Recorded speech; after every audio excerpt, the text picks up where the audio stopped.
राधे राधे भक्तों। यूं तो भगवान इस सृष्टि के कण कण में मौजूद हैं, पर क्या आप जानते हैं श्री कृष्ण साक्षात रूप में आज भी हमारे बीच एक जगह पर विराजमान है, और वो दिव्य स्थान है श्रीधाम वृंदावन में बसा श्री बांके बिहारी मंदिर। श्री बांके बिहारी मंदिर अनगिनत चमत्कारी रहस्यों से भरा हुआ है। क्या आप जानते हैं कि बांके बिहारी मंदिर में रखी हुई श्री बांके बिहारी जी की प्रतिमा स्वयं से प्रकट हुई है। बांके बिहारी जी में श्री कृष्ण और राधा रानी दोनों ही समाये हुए हैं। इस मंदिर में बांके बिहारी जी की सेवा एक छोटे से बालक के रूप में होती है। इस मंदिर में बार बार भक्तों के साथ, गोस्वामी जी के साथ कुछ न कुछ ऐसा होता ही रहता है, जिससे पता चलता है कि हमारे बांके बिहारी जी सिर्फ एक प्रतिमा नहीं है, बल्कि साक्षात श्री कृष्ण है। क्या आप जानते हैं कि हमारे बांके बिहारी जी की मंगला आरती अर्थात एकदम सुबह सुबह ब्रह्म मुहूर्त में की जाने वाली आरती नित्य नहीं होती है। इसके पीछे का कारण बड़ा ही चमत्कारी है, जिसे सुनकर आप हैरान रह जाएंगे। आइए जानते हैं। स्वामी हरिदास जी, जिनके प्रेम से बिहारी जी प्रकट हुए हैं, वो निधिवन में रहते थे।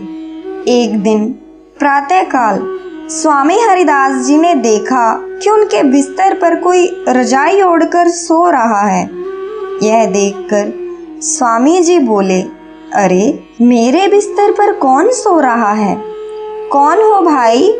क्या आप जानते हैं कि वहाँ स्वयं श्री बिहारी जी सो रहे थे?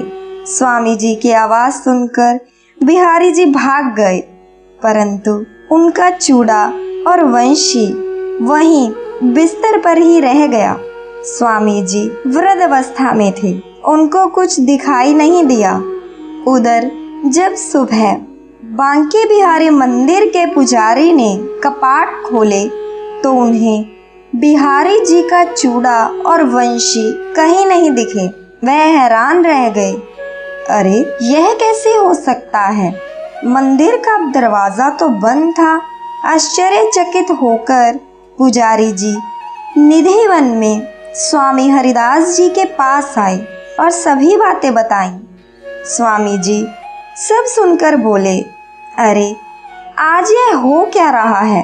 प्रातःकाल कोई मेरे पलंग पर सोया हुआ था, मेरे आवाज देने पर भाग गया और जाते वक्त वो भी कुछ छोड़ गया है। जब पुजारी जी ने देखा तो उन्हें पलंग पर श्री बिहारी जी का चूड़ा और वंशी मिले। वो हैरान हो गए कि अरे स्वामी जी, यह बिहारी जी का चूड़ा और उन्हीं के वंशी है। गोस्वामी जी और श्री हरिदास जी प्रसन्न हो गए और जान गए कि यह हमारे श्री बांके बिहारी जी की ही लीला है। और भक्तों, यह प्रमाणित हो गया कि बिहारी जी रात को निधिवन में रास करने के लिए आते हैं। इसी कारण से हमारे बिहारी जी की मंगला आरती अर्थात एकदम सुबह सुबह की जाने वाली आरती नहीं होती है, क्योंकि देर रात तक रास चलता है और उसके बाद सुबह सुबह बिहारी जी को जल्दी उठाना उचित नहीं है। मंगला आरती नित्य न होने का एक और बड़ा प्यारा कारण है। जैसे कि आप जान गए हैं कि ठाकुर जी की सेवा एक छोटे से बालक के रूप में होती है, तो भाव यही है कि छोटे से बालक को सुबह जल्दी उठाना उचित नहीं है। इसीलिए बिहारी जी की मंगला आरती नित्य नहीं होती, परंतु वर्ष में केवल एक दिन मंगला आरती की जाती है। जन्माष्टमी की रात्रि को 12 बजे के बाद हमारे बांके बिहारी जी की मंगला आरती की जाती है। अगर आपने हमारे चैनल धर्म लहर को सब्सक्राइब नहीं किया है तो अभी कर दीजिए, नहीं तो आप कान्हा जी की और लीलाओं को कैसे जानेंगे। बेल आइकन को प्रेस करना मत भूलिएगा ताकि जब भी हम कान्हा जी की कोई लीला डालें तो उसका नोटिफिकेशन आप तक पहुंच जाए।